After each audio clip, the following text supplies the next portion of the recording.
All right. So let's go through a few people and what we think are some pros and cons for them. I'll start off with, I guess, the one with like the lowest chance of anyone. I'll go with Gretchen Whitmer. And so, for those who don't know, Gretchen Whitmer is the governor of Michigan. And Gretchen Whitmer has gained a lot of popularity. She is a popular governor. And people don't know a whole lot about her, which probably works well for you, trying to run for president or a higher office, something like that, on the federal level. I think the main thing that Gretchen Whitmer has going for her is the fact that she is a popular governor from a state the Democrats need to win, and I think she won her election. It was like 55-45 or something like that. She had a very solid victory on that. What do you guys think of Governor Whitmer's chances? Like, were she to make it?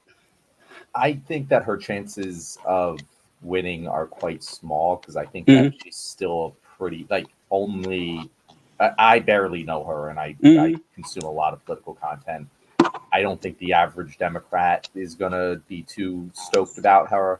However, she is the very well-liked governor of Michigan and basically guarantees a Michigan win, which should not be taken lightly, because if you win Michigan, you only need to win 2, maybe 3 more states, and it's a lot. So I think that she would be a very viable candidate, but she's got to like hit the ground running as soon as it's a open discussion. Like if it's an open discussion, she needs to make a splash right away and gain some momentum, or else she's just going to get thrown away with the rest of the trash. That was more insulting than I meant it to be. Right, yeah. She's just going to get talked over because people don't really know who she is as much. But strategically, she's a pretty good option. What do you think, Lynn? I pretty much think how you feel about it. Like, she could. I think all of them are like possibles. That's just what I feel about them. We could have the pros and cons conversation. I think definitely she would definitely get a good group of voters because, she's a woman and it's like, okay, perfect. But I just really do not know. I don't think that I don't think she's strong enough. I don't think it, like nationwide, like that is a state that we, need to win. But I'm just really on the fence really about any of them. Yeah, I think that it's kind of like how the backup quarterback is always the most popular person in town when the quarterback is struggling, kind of thing. And it's easy to like do what we're doing and go through with the pros and cons. But with someone running for president of the United States, they're going to undergo more scrutiny than they ever have in their entire lives. And there's things that we don't know about them. So, putting them as like this option, this option you're thinking about, sounds good in theory until the person gets there and you don't know how well they're. Look at Ron DeSantis. Although I never thought Ron DeSantis had what it took, to actually succeed. A lot of people did, though. He got on the main stage and crumbled immediately. So that could easily happen to Gretchen Whitmer, who hasn't been, in a high-profile position like that. So let's go through. What do you think? It has to be really open for her to have a shot. Like, she's not going to be on the short list, I don't think. Yeah, right. What do we think about VP if it's not Kamala? I don't think they run 2 women. That's what I was right about to say. I was right about to say that. It's like she would be the VP, but Harris couldn't be the nominee because they wouldn't put 2 women, unfortunately. But that's just it's a rule. Yeah. You can't. You have to have one man, one old white guy, white person. Yeah. You can mix and match those. That's a whole other thing. That's a whole other thing right there. Like, replacing Biden and like you said, like if they wanted to replace it with a woman, then we'd have to go through the whole process of replacing Kamala. Like, yep. I don't see that happening.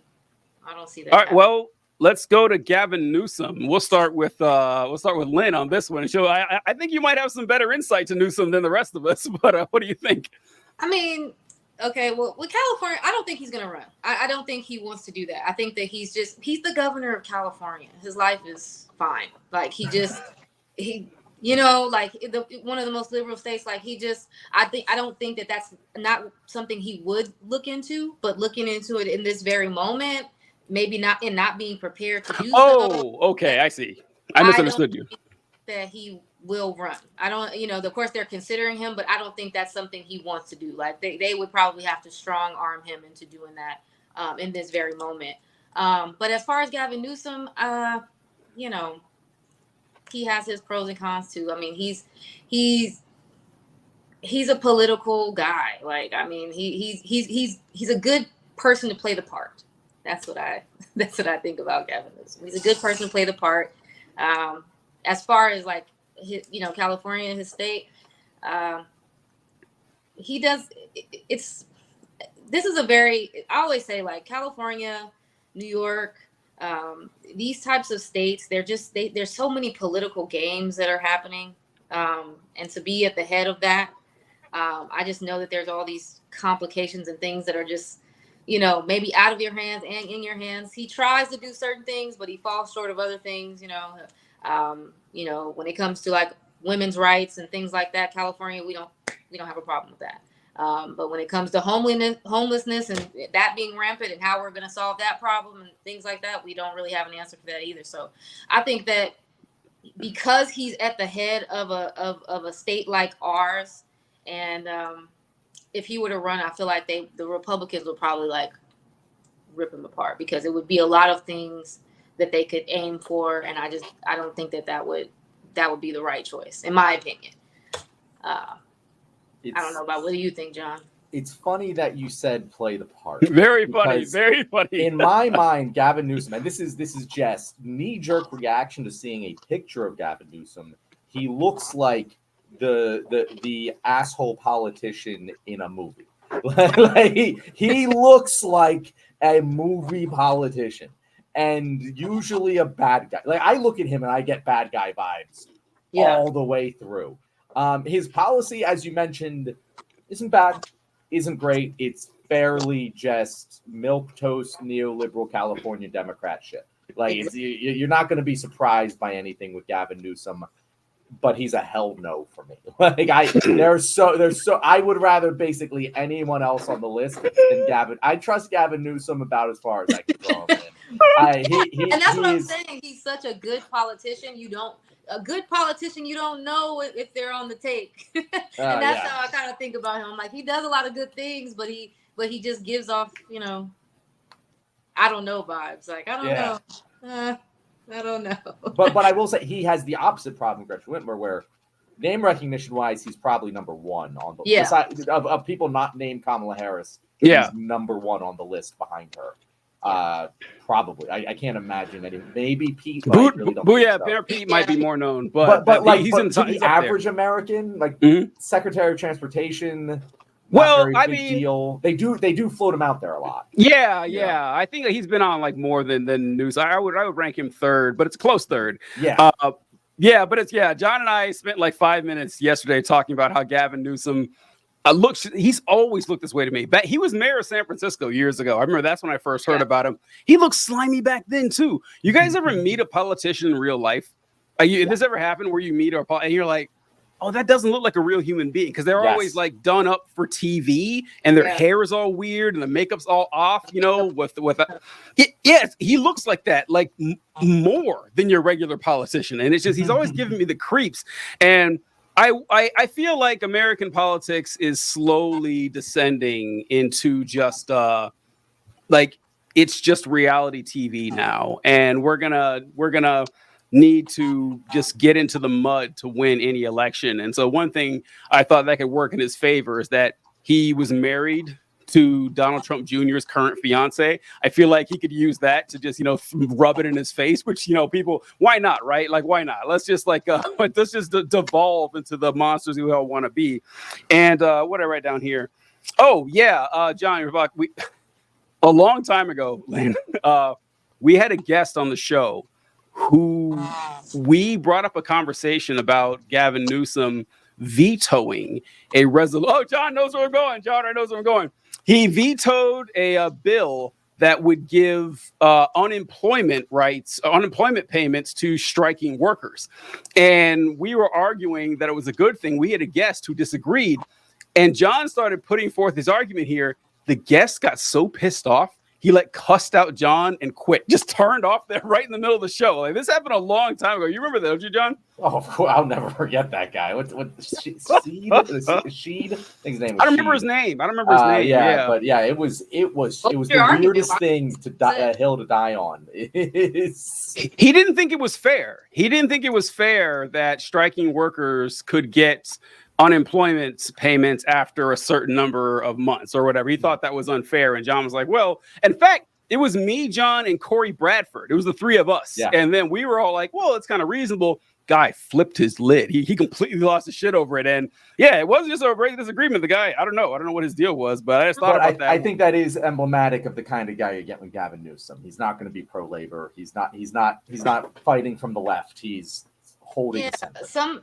Some people just have Stockholm syndrome to capitalism. That's all. They don't they don't understand. And see, the thing about California specifically is that, you have a lot of red here. We have a lot of red, but it is drowned out by the large urban centers that are very, very blue. And so it's not enough of them, but they're there. They're there. That definitely are like, I'm against, all kinds of things that doesn't really matter because everyone else, that's blue is for it. So therefore, that's what happens in the state. But there's pushback all the time. You can go to Huntington Beach and you're in a whole nother world, just because, of those differences and they vote that way. So, Yep. True. And all right, this is an interesting one. This is one that John and I thought, and we hated saying it, that in like a perfect setup where we could just, choose it ourselves and without any complications, Mayor Pete. And trust me, I get no pleasure in saying this. I'm not a fan of people. And look, let's also I think Lynn mentioned this earlier, that as far as policy goes, there's not a lot of daylight amongst any of these candidates. Like, you're going to practically get the same person when it comes to, signing legislation and pushing forward things in Congress. But it's all about their appeal to the public and whether or not you can rally support around them to win. And I think that if I had to choose amongst this group, like the person who could most effectively communicate to the population and be like on a one-on-one debate with Trump, my choice would be Pete Buttigieg. Now, it doesn't mean that I think he should be the nominee, but I think that, in all things being equal, I think he's the best politician of the group. And I think he would have the best chance. What do you think, Lynn? I think so. I think that he's a pretty good, as far as like cookie cutter, but also wanting it to look a certain way for the most part. I think he's a pretty conservative Democrat. Mm-hmm. To be, a part of the LGBTQ community. But I do think that as far as what the job of a politician entails, I think that he knows exactly what he's doing. I think he does it like a science, actually. Yeah. Yeah, he's an incredibly effective communicator, and that is the kryptonite to Donald Trump. Like, if you, like Donald Trump's, he has one rhetorical strategy, and that's gish gallop. Like, that's all he does, is he just gish gallops. He just throws a bunch of bullshit out there, and he knows that Joe Biden can't really track all of it and respond to it. Even in 2020, it was effective against Joe Biden. Joe Biden's never been good at that, just succinct communication. Hillary Clinton also not particularly good against that strategy. Pete Buttigieg would eviscerate it. He's the guy they send on Fox News to go yell at the Republican. And by yell, I don't mean yell. He doesn't yell. Yeah. He just puts it straightforward. Here's the points. For whatever reason, when he speaks, I hear the numbers. I hear the statistics come out of his mouth. When most other politicians speak, it just feels like mouth service. When he speaks, it does seem to be a complete argument that he's making that is understood by normal people. And I think that would be incredibly effective against Donald Trump. Do I want him as president? No, because that's my worry is that he's going to be too like Gavin Newsom. It's like Gavin Newsom, but I think he'd be even more effective than Gavin Newsom. And it would be kind of like Obama 2.0, where he kind of uses a lot of progressive rhetoric to get not a hell of a lot done. I think it would be like that. Oh yeah, because he would have the support of the LGBTQ community for the most part. So yeah, he'd be hard to unseat. Yeah, be able to push that forward. But oh, sorry, go ahead. No, I'm just saying, but at the same time, it's like I just think like we can think about whether or not I don't know. Do you guys really want Joe Biden to be replaced? Yes. Yes. I think that as of now, like, I'll put it this way: if they can replace Joe Biden in the next, I don't know, 3 weeks or something, then yeah, I think our chances are better, moderately better at most. It's not like it's a guarantee, but that's what I would say. And John and I talk about this too. The longer this goes on, the less sense it makes to actually replace Biden, because then the person, has a smaller ramp to actually to win. But like, if I could snap my fingers today, yeah, I think that replaces. And that's not to say that would actually work. Like, that you can't say it. It's a gamble, because I think it's a huge gamble to let Biden run, but it's also a huge gamble to, have a brand new nominee out of fucking nowhere. So there's what I was going to ask you, Lynn. It was kind of along the same line.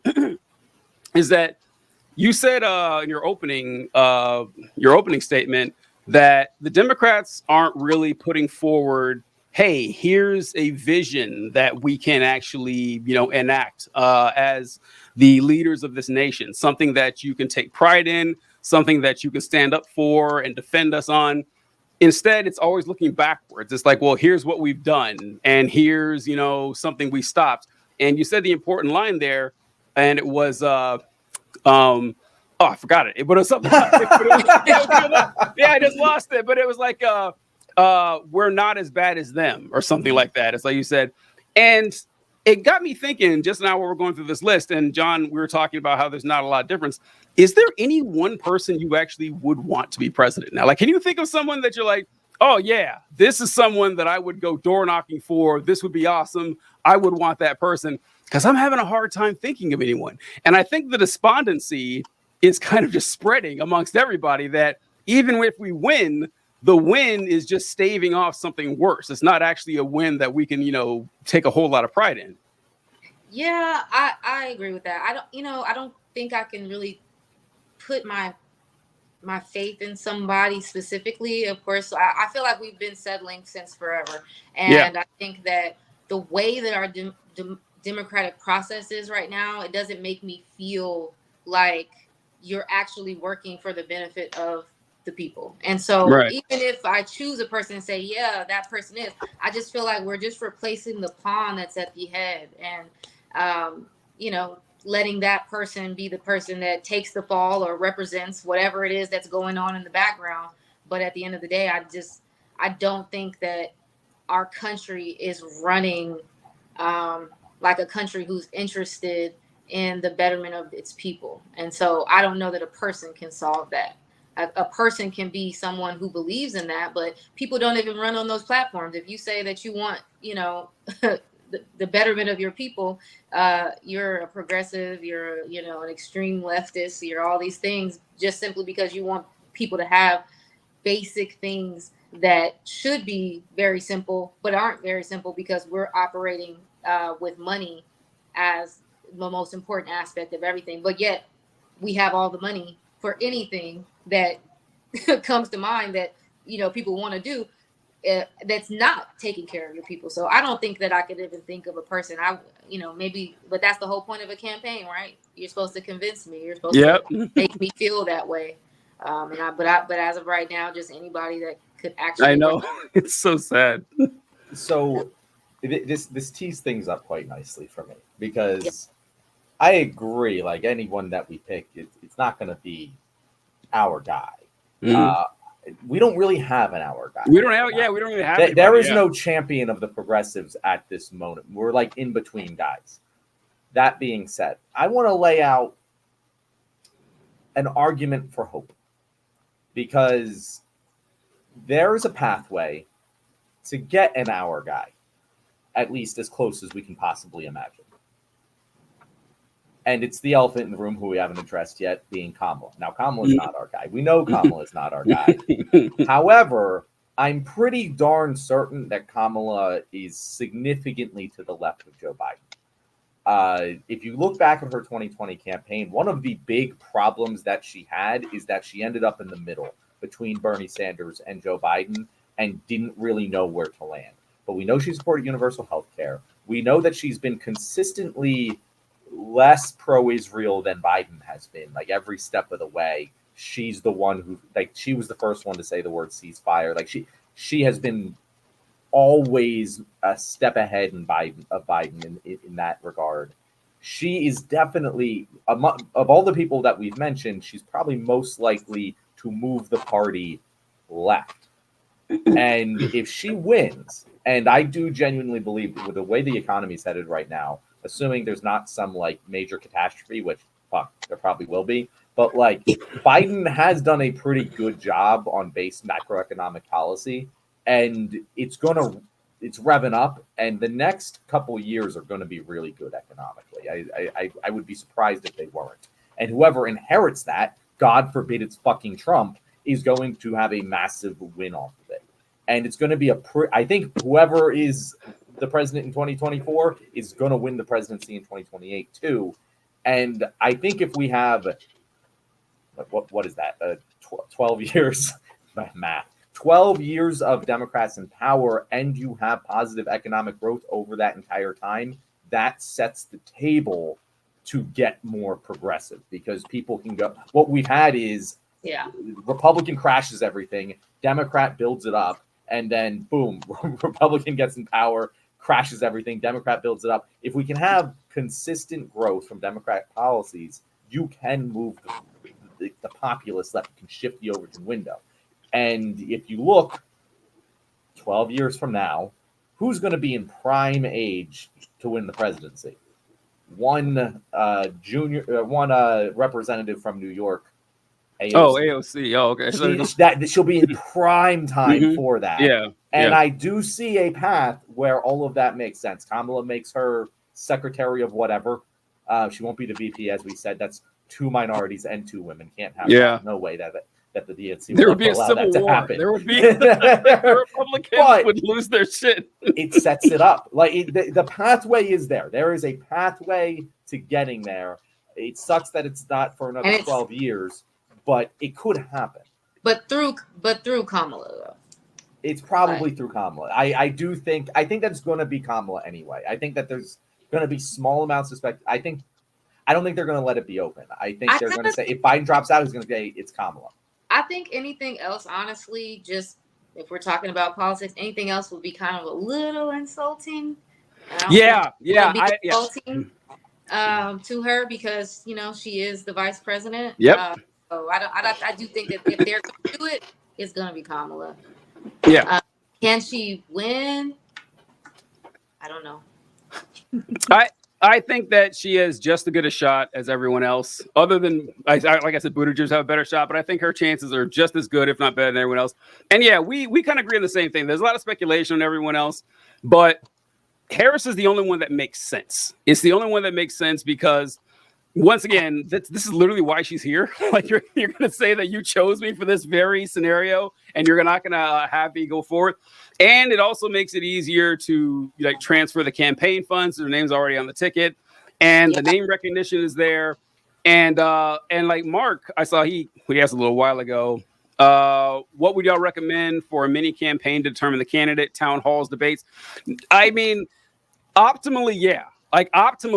Like if it was like a year and a half ago or something, but it's too late for that now. I just think it is. Like John and I mentioned that like the democratic thing to do would be to allow everyone to vote on the person that they want.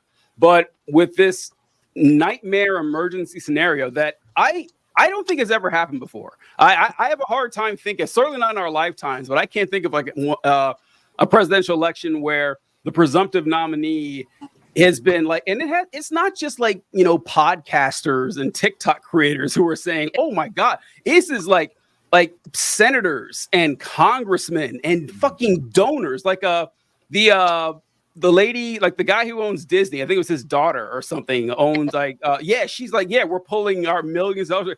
It is a big fucking deal. This has never happened. So yeah, like something like this going on, like the safe bet would be Harris. And it's not like Harris would be a catastrophic candidate. She would do just as well as everyone else. But like we said, it's got to happen quick. If it doesn't happen, by the end of the month, I just think that the Democrats made themselves even weaker than they did before. TJ, I have to say this before we close out this segment because I've realized it when we're talking about it. Yesterday, we posed the question, what's taking them so long? Because if they know they're going to replace Biden, which I genuinely think that's what like the Pelosi and Schumer and Obama are all thinking right now. Why are they waiting? Because every day it gets worse. And I have this very, very dark thought that if they had done it immediately after the debate, there would have been plenty of time to organize a special election, host a bunch of debates. There would have been almost 2 months to do that before the Democratic National Convention. But if we get close enough to it, there's no longer going to be time for that. And I guess we're just going to have to pick someone ourselves. That seems very Democratic Party. That's exactly what they want to do. And that's why I say that's such an unprecedented thing to do. And it's an exposure of our lack of democracy at the end of the day by doing so. Because if we didn't want Biden at first, and then you said, nope, it's going to be Biden or no preference, right? Then you make us choose him. And then as time goes on, we have a situation where things are going on, in Palestine. And now we're screaming from the mountaintops, no, this isn't the guy. We don't like this. We don't like how his policies are. We don't like how he's dealing with this situation. And even before the debate, we started telling you he's too old. He can't do it. We see it in the way that he's moving in his everyday task as a president. We don't like this. All of this goes ignored until the lie, like I said, like the veil can no longer be held up, and the facade of what you guys were trying to do and put him in a wheelchair and roll him around and just decide that he's going to be the president. I don't know what you guys' plans were, but now that everybody can see it, you're telling me that now you can make a decision, but you don't want it to be our decision. You want it to be your decision because it was always your decision. And that's exposing that, is it even our decision? It's almost like do whatever the hell you guys want. That's what you're going to do anyway, right? It's a gamble. You guys are going to gamble with our entire country regardless of what we want. So that's what's about to happen. I do think it probably will be Kamala, which I know, right? I know, right? I know. It's like the roulette is rolling. Oh God! We're just hoping and praying that it lands on blue. I'm sorry. It's on blue. All right, guys. Thank you for watching what has been a very depressing slate of episodes this week. We really appreciate you making it to the end, and we just hope we're all going to make it to the end of this year. If you want to follow our wonderful guest, Politicking Lynn, she's been here many times, so you should already be following her. But in case they aren't, Lynn, how about you tell people where they can find you? You can find me on Instagram under Politicking Lynn. It's just politicking and then Lynn at the end, or Politicking Lynn News on TikTok. Fantastic. We appreciate you coming on, Lynn. We appreciate you guys watching the show. We greatly enjoyed bringing some darkness to sunny California for old Lynn over there. But for everyone out there, times are tough. But remember, when things going rough, just be gay and do crime. That's all we can do, folks, and try to make this a better place. Let's see. Catch you next time. All right. All right. Let's close this out. We appreciate all the guys watching on live, all the comments and everything. We'll debrief here. All right. Whew, that was a good one.